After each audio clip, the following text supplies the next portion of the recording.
Hello and welcome to Jupiter E-Class. I am Deepak Kumar, PGT Mathematics and PGT Computer Science.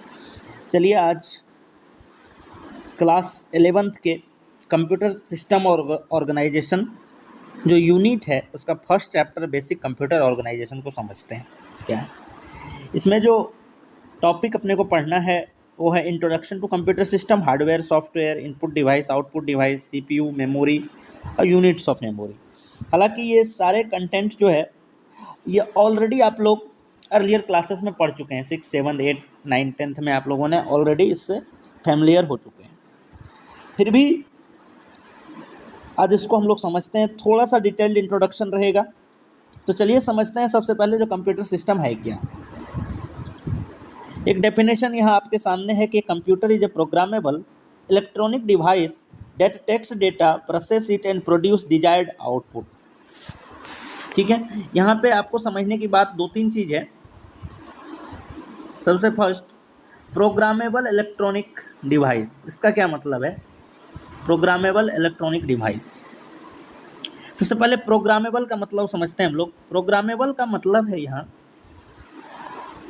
जो ऐसा device जिसको हम लोग instruction दे सकें, लॉजिक के साथ इंस्ट्रक्ट कर सके, डिफरेंट लॉजिक के साथ हम लोग इंस्ट्रक्शन दे सकते हैं, उसको क्या बोलते हैं? प्रोग्रामेबल। दूसरा है इलेक्ट्रॉनिक डिवाइस। बहुत सारे बच्चे कंफ्यूज होते हैं इलेक्ट्रॉनिक और इलेक्ट्रिकल डिवाइसेस में क्या डिफरेंस है, इलेक्ट्रिकल डिवाइस क्या है और इलेक्ट्रॉनिक डिवाइस क्या है। तो ये ध्यान रहे, इलेक्ट्रॉनिक डिवाइस जो होगा इसके लिए हमेशा अपने को कम वोल्टेज की ज़रूरत होगी। ठीक है, कम वोल्ट पे ये काम कर जाएगा। जैसे इलेक्ट्रिकल अप्लायंसेस हैं, घर के अंदर फैन है, बल्ब है, एलईडी बल्ब, ये सारी चीज़ें, इसको आपको ऑपरेट करने के लिए 220 वोल्ट से 244 वोल्ट तक का इलेक्ट्रिसिटी चाहिए होता है। लेकिन अगर वही मैं बात करूं मोबाइल डिवाइस की या फिर लैपटॉप, डेस्कटॉप, इसको हम लोग अगर 20 वोल्ट भी है तो हम लोग इसको ऑपरेट कर सकते हैं। तो ऐसे डिवाइस जो बहुत कम वोल्टेज पे, बहुत कम इलेक्ट्रिकल पावर पे काम करती है, उसको हम लोग बोलते हैं इलेक्ट्रॉनिक डिवाइसेस। तो एक computer is a programmable electronic device that takes data, यही छिपा है पूरा का पूरा इसका definition. That takes data, process it and produce desired output. ध्यान से समझेंगे, ये यूजर से डेटा लेगा, उस डेटा को प्रोसेस करेगा और प्रोड्यूस करेगा आउटपुट। तो अगर मैं एक ब्लॉक डायग्राम से समझना चाहे कंप्यूटर पूरा का पूरा क्या है, तो पूरा कंप्यूटर है यही जो इनपुट लेगा, इनपुट को प्रोसेस करेगा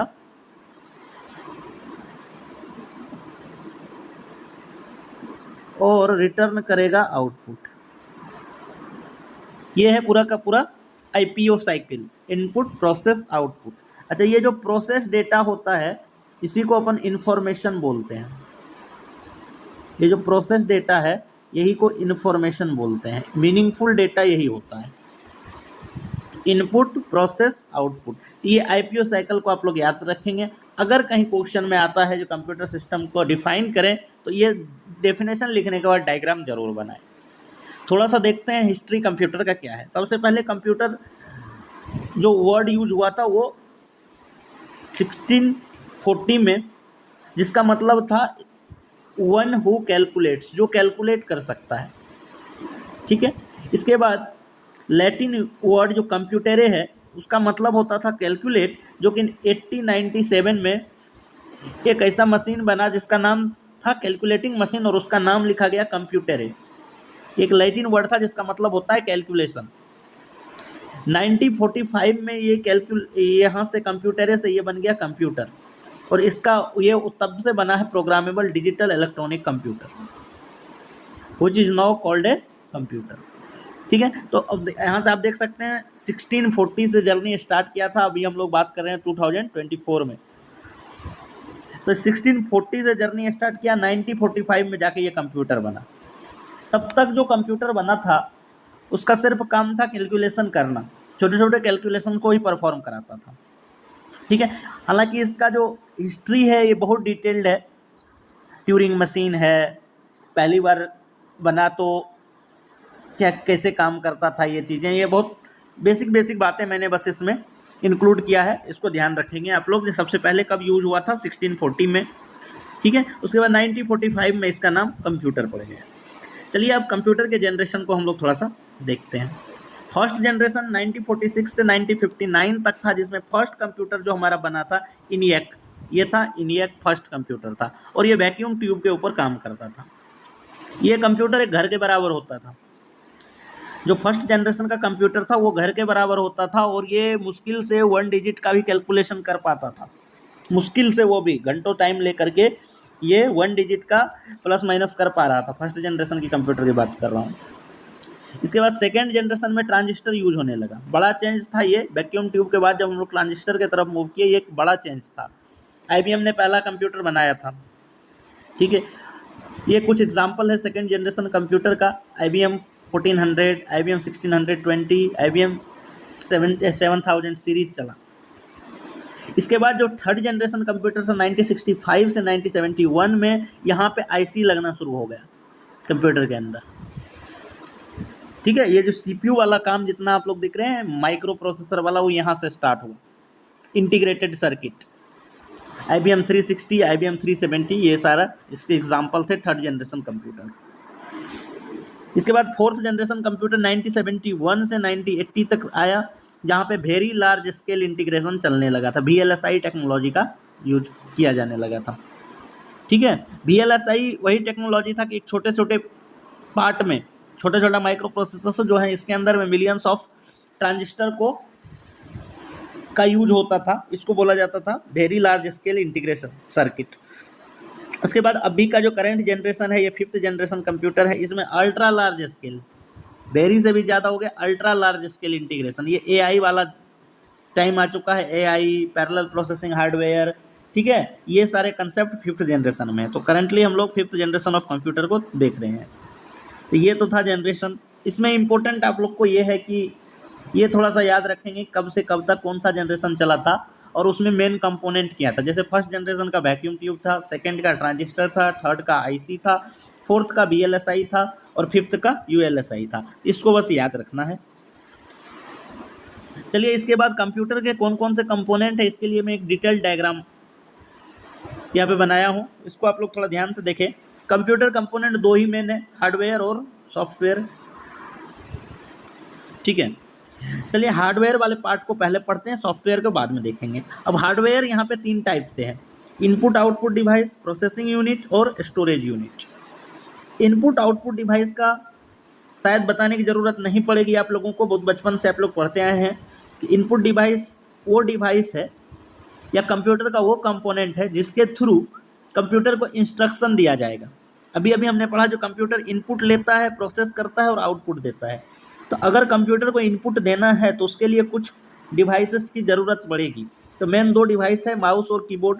इसके अलावा और भी डिवाइस हो सकता है, जैसे कि स्कैनर है, ठीक है। तो input device are those device through which we can instruct the computer, we can give the instruction to the computer, and the output device where will get the output.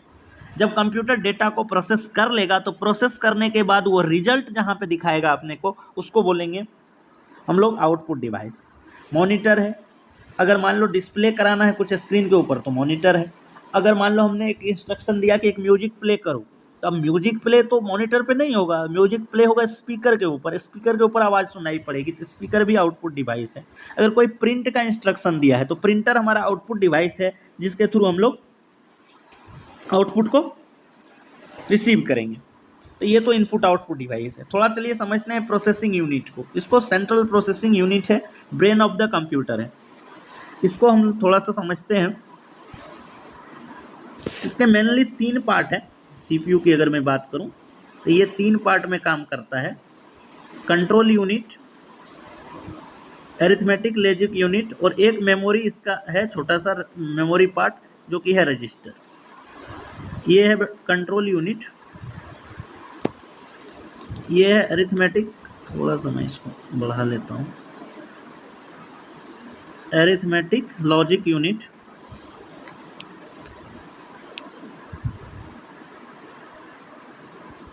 और ये रजिस्टर। देखिए जो control unit है ये आपको नाम से ही clear है जी, ये कंट्रोल का काम करेगा, हैंडल करने का काम करेगा, मैनेजर है एक तरह का ये। तो जैसे ही हमारे पास कोई इनपुट आउटपुट आएगा तो ये चेक करेगा जी इस इनपुट आउटपुट में, ये इनपुट आउटपुट बोलता हूँ, इनपुट आएगा, इनपुट में चेक करेगा कि इंस्ट्रक्शन अगर कोई मैथमेटिकल है ऑपरेशंस है या फिर कोई लॉजिकल ऑपरेशंस है तो ये इसको ALU के पास भेजेगा, अदरवाइज नहीं, ठीक है, अदरवाइज ये डायरेक्ट उसका आउटपुट देगा। अगर ये मैथमेटिकल या लॉजिकल है तब तो ALU इसको सॉल्व करेगा, अदरवाइज ये इसको सॉल्व नहीं करेगा। अब देखो हमारे पास अगर कोई इनपुट डेटा आता है, कोई भी ऑपरेशन हो, वो एरिथमेटिकल हो, लॉजिकल हो या फिर इसके अलावा कोई भी ऑपरेशन हो, डेटा को हमको ऑपरेशन से पहले कहीं ना कहीं स्टोर कराना पड़ेगा। तो वो स्टोर कराने के लिए जो हमारे पास एक स्मॉल मेमोरी यूनिट होती है उसको बोलते हैं रजिस्टर। ये एक स्मॉल मेमोरी यूनिट है, स्मॉल मेमोरी यूनिट है जिसमें हम लोग क्या करते हैं, ऑपरेंड्स को रखते हैं, ऑपरेशन के लिए डेटा को टेम्पररी रखते हैं जब तक कि ऑपरेशन कंप्लीट ना हो जाए। जैसे ही ऑपरेशन कंप्लीट होगा हम इस डेटा को यहाँ से डिलीट कर देंगे। हम नहीं करेंगे एक्चुअली, ये काम CPU खुद ही कर लेगा।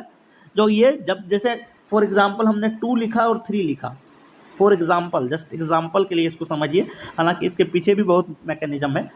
तो जैसे ही मैंने 2 लिखा, प्लस लिखा, 3 लिखा, तो मेमोरी के अंदर जो ये रजिस्टर के अंदर ब्लॉक होगा यहाँ पे 2 3 आएगा। अब ये मैथमेटिकल ऑपरेशन है तो कंट्रोल यूनिट ALU को वो इंस्ट्रक्ट करेगा कि इस मैथमेटिकल एक्सप्रेशन को सॉल्व करें। तो जैसे ही उसने 2 और 3 को 5 बनाया तो यहाँ से ये ख़त्म हो जाएगा मेमोरी यूनिट से। अब मेमोरी यूनिट में हमारे पास सिर्फ और सिर्फ 5 बचा रह जाएगा, 2 और 3 यहाँ से ख़त्म हो जाएगा, 2 3 और प्लस का सिंबल सब खत्म हो जाएगा, सिर्फ हमारे रजिस्टर के अंदर 5 दिखेगा। और अब CPU का काम है इस 5 को मेमोरी आउटपुट डिवाइस के ऊपर डिस्प्ले कराए। तो पूरा जो मैकेनिज्म है CPU का समझ में आया। बेसिक मैकेनिज्म की बात कर रहा हूँ। इनपुट आउटपुट को कंट्रोल कौन करेगा, कंट्रोल यूनिट। अरिथमेटिकल और लॉजिकल यूनिट का काम क्या होगा, इस तरह के एक्सप्रेशन जिसमें कि मैथमेटिकल ऑपरेशन आ रहा हो या फिर लॉजिकल ऑपरेशन आ रहा हो उसको सॉल्व करेगा। रजिस्टर का काम क्या होगा, ऑपरेशंस के लिए आने वाले डेटा को टेम्पररी स्टोर करने का काम रजिस्टर करेगा। तो ये 3 यूनिट जो CPU का है, 3 यूनिट जो प्रोसेसिंग यूनिट का है, समझ में आ गया होगा आप लोगों को। चलिए इसके बाद आपने स्टोरेज यूनिट में, इसमें मैंने 2 लिखा है, प्राइमरी मेमोरी या प्राइमरी स्टोरेज, उसके बाद सेकेंडरी स्टोरेज, इसको भी समझते हैं। सबसे पहले तो समझते हैं प्राइमरी को, ये क्या है। देखो इसका नाम प्राइमरी और सेकेंडरी स्टोरेज दिया गया है CPU का कौन कितना नज़दीक है इस बेसिस पे, या काम पहले कहाँ होगा। तो देखो CPU में हम कोई काम जो कर रहे हैं, हमारा जो डेटा प्रोसेस हो रहा है, तो डेटा कहाँ पे रहेगा, कोई भी काम, चलो हमने नोटपैड के ऊपर एक फाइल खोला, नोटपैड ओपन किया और कुछ टाइप कर रहे हैं, इसका मतलब वो कहाँ पे ओपन हो रहा है, वो होगा हमारे रैम के अंदर, वो होगा रैम के अंदर। जबकि हमको मालूम है जो रैम के अंदर डेटा सेव नहीं होता है परमानेंटली। तो एक्चुअली ये काम कैसे करता है इसको इससे समझिए। जब भी हम किसी एप्लीकेशन को या कोई भी सॉफ्टवेयर को ओपन करते हैं तो इसकी एक कॉपी बनती है और वो सेकेंडरी स्टोरेज से प्राइमरी स्टोरेज में आती है, ठीक है। और जो भी हम लोग ऑपरेशंस कर रहे हैं वो सारे के सारे प्राइमरी स्टोरेज में होगा। जैसे ही उसको हम लोग सेव करेंगे तो वो ऑपरेशंस सेव होगा कहाँ पे, वो डेटा जा करके सेकेंडरी स्टोरेज के अंदर। यदि परमानेंटली सेव की बात आए तो सेकेंडरी स्टोरेज में, टेम्पररी सेव की बात आए, टेम्पररी स्टोरेज की, तो वो होगा प्राइमरी मेमोरी के अंदर। तो प्राइमरी मेमोरी का 2 पार्ट है, एक तो है रैम और एक है रोम। हालांकि कैश मेमोरी भी इसी के अंदर है। तो चलिए पहले तो रैम रोम समझते हैं, फिर कैश मेमोरी को समझेंगे, ठीक है। अब समझते हैं रैम क्या है और रोम क्या है। रैम का मतलब है रैंडम एक्सेस मेमोरी, नाम तो मालूम होगा आप लोगों को, रैंडम एक्सेस मेमोरी, ठीक है। इसका मतलब है रीड ओनली मेमोरी। इस अब मैं क्या बताया, अगर जैसे ही हम कोई एप्लीकेशन सॉफ्टवेयर को ओपन करेंगे तो वो उसका एक कॉपी बनेगा जो सेकेंडरी स्टोरेज से प्राइमरी स्टोरेज में आएगा। सारे के सारे ऑपरेशन परफॉर्म होंगे प्राइमरी स्टोरेज में। जैसे ही हम लोग उसको सेव करेंगे फिर वो जा करके सेकेंडरी स्टोरेज में सेव हो जाएगा। बस इतना सा काम है रैम का। फिर ये रोम भी तो प्राइमरी मेमोरी है, इसका क्या काम है तो ध्यान से समझिए। ये भी सेम काम करता है, सेकेंडरी स्टोरेज से यहाँ भी कॉपी आती है, लेकिन यहाँ पे एप्लीकेशन सॉफ्टवेयर की कॉपी नहीं आती है, यहाँ पे आती है ओएस की कॉपी, ऑपरेटिंग सिस्टम। जैसे ही हम अपने सिस्टम को ऑन करते हैं तो इसका ऑपरेटिंग सिस्टम जो कि सेकेंडरी स्टोरेज में सेव है उसका कुछ पार्ट, ध्यान दीजिएगा यहाँ मैं बोल रहा हूँ उसका कुछ पार्ट, पूरा का पूरा ऑपरेटिंग सिस्टम का कॉपी नहीं होता है, उसका कुछ पार्ट जो कि ज़रूरी है कंप्यूटर को चलाने के लिए, उसका कुछ पार्ट कॉपी होगा और वो आएगा रैम के अंदर। रैम के अंदर तो आप देखेंगे जब हम लोग सिस्टम को ऑन करते हैं तो वो कुछ टाइम लेता है, 30 सेकेंड 40 सेकेंड, अगर सिस्टम स्लो है तो 1 मिनट 2 मिनट भी ले लेता है, ठीक है, ऑन होने में। तो ये जो वो जो टाइम है, इस टाइम के बीच में एक्चुअली होता क्या है, इस टाइम के बीच में यही होता है जो सेकेंडरी स्टोरेज में जो हमारा ऑपरेटिंग सिस्टम है उसकी एक कॉपी बनती है, उसके कुछ पार्ट की एक कॉपी बनती है और वो रोम के अंदर आती है। इस प्रोसेस को बोला जाता है बूटिंग, इस प्रोसेस को ही बोलते हैं बूटिंग, ठीक है। तो रोम और रैम समझ में आ गया होगा। इसके बाद एक और मेमोरी पार्ट था कैश मेमोरी। ये क्या होता है ध्यान रखिएगा, ये एक छोटे सी मेमोरी पार्ट है जिसका जो स्टोरेज होता है वो रैम के से भी कम होता है। होता क्या है, जिस फाइल को हम लोग फ्रीक्वेंटली यूज करते हैं उसकी एक कॉपी इसके अंदर रहती है, जिससे क्या होता है जब हम फिर से उसको ओपन करेंगे तो अब थोड़ा सा तो टाइम लगता हो, सेकेंडरी स्टोरेज से कॉपी बनेगी फिर रैम में आएगी, ठीक है। तो ये इस टाइम को बचाने के लिए ये कैश मेमोरी का कंसेप्ट दिया गया। अब क्या होगा, ये इसकी एक कॉपी पहले से रहेगी कैश के अंदर, तो जो सर्चिंग टाइम है उस एप्लीकेशंस की, सेकेंडरी स्टोरेज में ढूंढना, वहाँ से कॉपी होना, रैम में आना, तो ये इन चीज़ों से टाइम हमारा बच जाता है। डायरेक्टली कैश से सीपीयू उस मेमोरी पे परफॉर्म करा लेती है ऑपरेशन। तो रैम, रोम और कैश मेमोरी समझ में आया। थोड़ा सा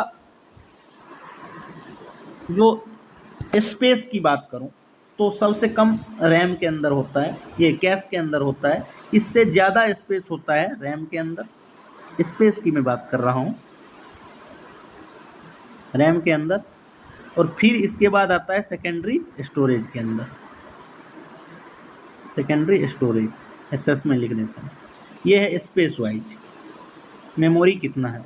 अगर स्पीड की बात करूं तो सबसे ज़्यादा स्पीड होता है कैश का, फिर उससे कम होता है रैम का, और सबसे कम स्पीड होता है एसएस का, सेकेंडरी स्टोरेज का।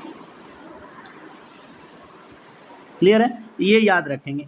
कभी कभी एमसीक्यू में ये क्वेश्चन आ जाता है कि which of the following is the fastest memory unit, तो आप लोग ये सीक्वेंस याद रखेंगे, ठीक है। फास्ट के लिए ये, और स्पेस के अकॉर्डिंग ये। जगह कितनी है तो सबसे ज़्यादा जगह होती है सेकेंडरी में, हम लोग देखते हैं 1 TB का है, 2 TB का है, जबकि रैम रहेगा जीबी में, 4 GB, 8 GB, 16 GB, 32 GB।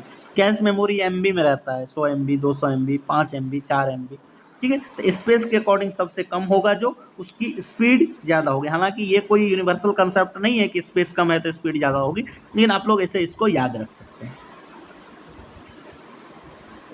चलिए इसके बाद देखते हैं क्या है HDD, SDD, PD, CD। ये क्या है, HDD हार्ड डिस्क ड्राइव है, स्लो होता है ये कंपैरेटिवली SSD। SSD का मतलब सॉलिड स्टेट ड्राइव, PD का मतलब पेन ड्राइव, CD का मतलब कॉम्पैक्ट डिस्क, जो शायद अब दिखती नहीं है, हालांकि एंटीवायरस वगैरह इंस्टॉल करने टाइम आप देखेंगे इसको CD को।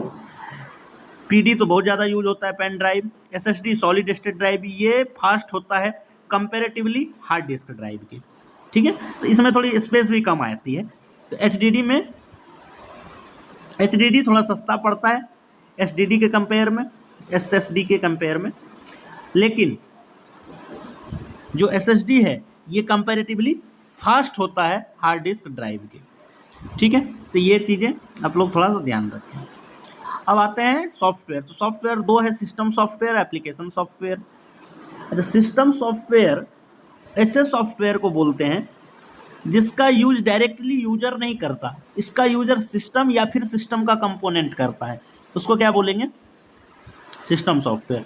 फॉर एग्जांपल यूटिलिटी प्रोग्राम, जितने भी प्रिंटर के ड्राइवर हैं, माउस के ड्राइवर हैं, ठीक है, कुछ मान लीजिए हमने एक्स्ट्रा कोई चीज़ें कनेक्ट कर रहे हैं अपने सिस्टम से, उसके लिए ड्राइवर्स इंस्टॉल करते हैं, स्कैनर हमने लगाया उसके लिए ड्राइवर्स इंस्टॉल किए, एंटीवायरस हम अपने सिस्टम के अंदर डाल रहे हैं, तो ये सारे सिस्टम को यूजर डायरेक्टली यूज नहीं करता, ये इसलिए दिया जाता है ताकि इसको कंप्यूटर कंपोनेंट्स यूज करें अपने परफॉर्मेंस को बेटर बनाने के लिए। तो ऐसे सारे सॉफ्टवेयर हो जाएंगे सिस्टम सॉफ्टवेयर। सिस्टम सॉफ्टवेयर का सबसे अच्छा एग्जांपल है ऑपरेटिंग सिस्टम, याद रखना। एप्लीकेशन सॉफ्टवेयर वो सॉफ्टवेयर है जिसको यूजर डायरेक्टली यूज करता है, जैसे कि व्हाट्सएप है, हम MS ऑफिस यूज करते हैं, नोटपैड यूज करते हैं, तो ये सारे आ जाएंगे एप्लीकेशन सॉफ्टवेयर के अंदर, ठीक है। तो आई थिंक ये सारी चीज़ें आप लोग को समझ में आ गया होगा। तो हम लोगों ने इसमें से इंट्रोडक्शन पढ़ा, hardware, software, input device, CPU, memory. एक बचा है यूनिट ऑफ मेमोरी। देखो बिट है, बाइट है, kilobyte, megabyte, gigabyte, terabyte, petabyte. चलिए एक एक को समझते हैं हम लोग। देखो हम लोग पढ़ते आए हैं जो कंप्यूटर काम करता है बाइनरी नंबर सिस्टम पे, ठीक है, जो 0101 होता है, तो एक 0 या एक 1 जितना स्पेस लेगा इसको बोलेंगे 1 बिट। एक 0 या एक 1, जैसे मान लो 0 है, 0 1 1 2, सॉरी 2 तो नहीं लिख सकते, 1 0 1 0, एक तो यहाँ से, ठीक है। अब आप ध्यान से देखें, जो ये एक इस जगह जो है ये है 1 बिट, चाहे एक 0 की बात कर लूँ या एक 1 की बात कर लूँ, ये जितना मेमोरी के अंदर स्पेस लेगा उसको बोलेंगे 1 बिट। अच्छा, 8 बिट मिलकर के बनता है 1 byte. 8 bit equal to 1 byte, equal to लगा दो। 8 बिट मतलब 8 1 ले लो, 8 0 ले लो, इसका या कोई भी कॉम्बिनेशन ले लो, तो 8 बिट मिल के बनेगा 1 बाइट, ठीक है। अब इसके बाद बढ़ते जाओ, बाइट के बाद आता है किलो बाइट, ठीक है। बस यहाँ पे कंफ्यूजन होता है, या इसको याद रखना, 8 बिट इक्वल टू 1 बाइट। अब इसके बाद कोई कंफ्यूजन नहीं है।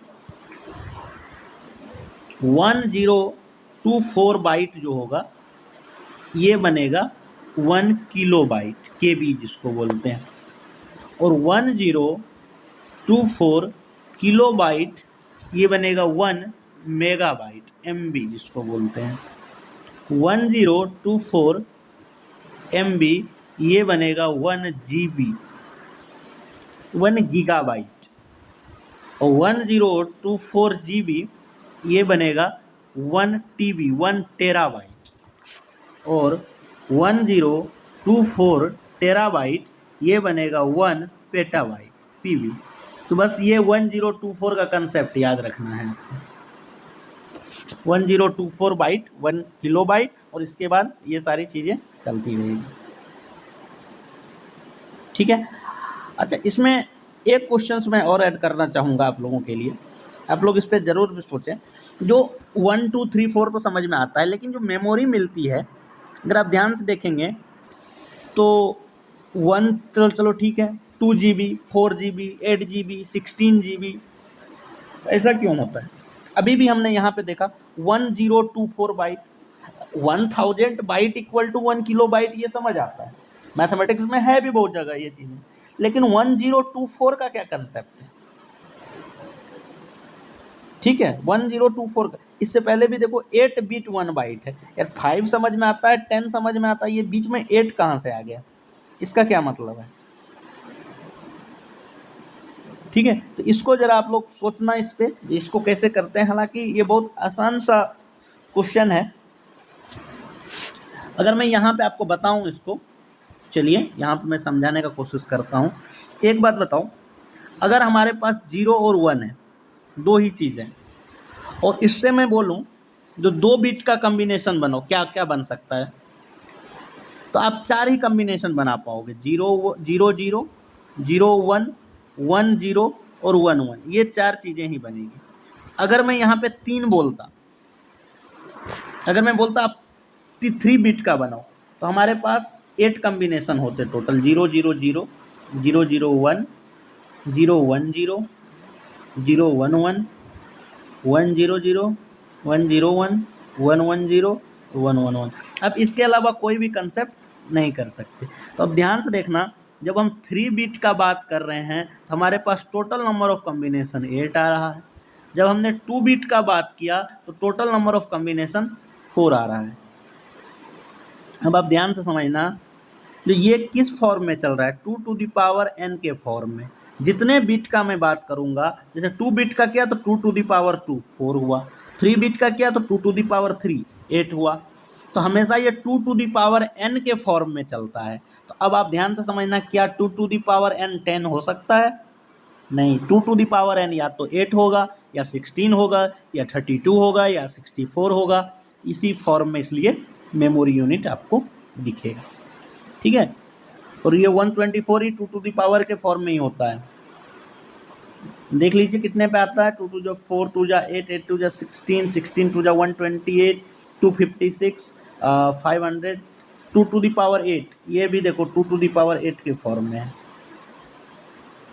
ठीक है, तो ये सारे कंसेप्ट आप लोग को समझ में आया होगा। बेसिक जो फर्स्ट वाला चैप्टर था, फर्स्ट चैप्टर का नाम था बेसिक कंप्यूटर ऑर्गेनाइजेशन, इसको हमने किया कंप्लीट। चलिए मिलते हैं नेक्स्ट लेक्चर में हम लोग नेक्स्ट चैप्टर के साथ, तब तक के लिए थैंक यू एवरीबॉडी।